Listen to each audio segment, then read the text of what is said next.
Guys আমি এখন রয়েছে আমাদের এখানে বৃষ্টি হচ্ছে, সেজন্য দেখতে পাচ্ছেন আমি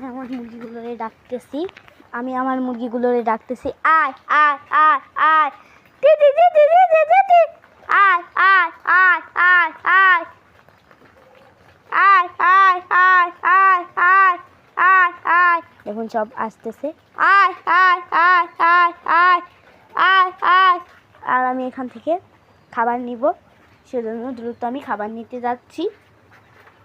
আয় আয় একটা আসছে, তার সঙ্গে অনেকগুলো আসবে। এখানে আমি খাবার নিব। দেখেন এখানেও আছে আমার 4টা মুরগি, মাশাআল্লাহ ডিমে এসতেছে। আর এটা হচ্ছে আমাদের বাটিটা আমি পরিষ্কার করে নিতেছি। দেখুন কত সুন্দরভাবে বানিয়ে আমি বাটিটা পরিষ্কার করে নিতে। দেখুন কত সুন্দরভাবে বাটিটা আমি পরিষ্কার করতেছি। বাটিটা না পরিষ্কার করলে কিন্তু হবে না, কেউ নয় বাটিটা পরিষ্কার করে নেব। আর এখন আমি চলে যাচ্ছি ছাদের দিকে। এখানে নিয়ে নেবো ছাল। আমি ঘর থেকে ছাল নিয়ে এসে যাচ্ছি, ছালটা দিব। এই দেখেন ছালের হাঁড়ি ভর্তি ছাল ছিল, সব কিন্তু খাইটাই এখন অল্প হয়ে গেছে। এখন কিন্তু সবাই আসতেছে খাবার দিল। দেখেন ছাল নিয়ে এসেছি, দেখেন ছালটা দিয়ে দিলাম, কত সুন্দর ছাল। এখানে কিন্তু আমার আর ওইটা আমাদের মোরগ নয়, তো কাদের জানি না, তো খুব সুন্দর আছে। হ্যাঁ,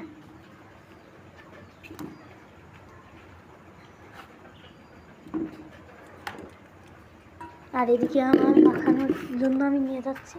আর মোরগটা যে কাদের নিজেও বলতে পারছে না। যা যা যা যা যা যা যা যা যা যা যা। আর আমি এখানে কলটা চাপু দিতেছি।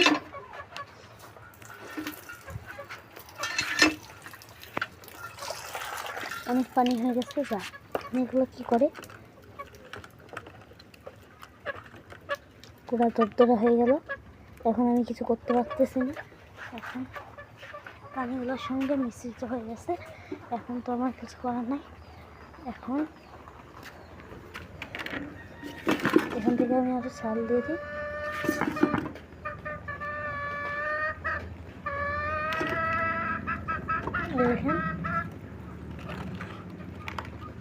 এখন মিশ্রিত করে ফেললাম, কত সুন্দর চাউল এবং সুন্দর আটার মিশ্রিত খাবার।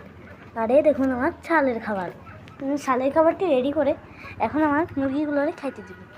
এখানে আছে আমার কিছু দেশি মুরগি। দেখুন দেশি মুরগি খুব খায়। দেখেন আমি কিন্তু দেশি মুরগিগুলোকে খাইতে দিচ্ছি। দেখেন কত সুন্দর সুন্দর আমার দেশি মুরগি আছে।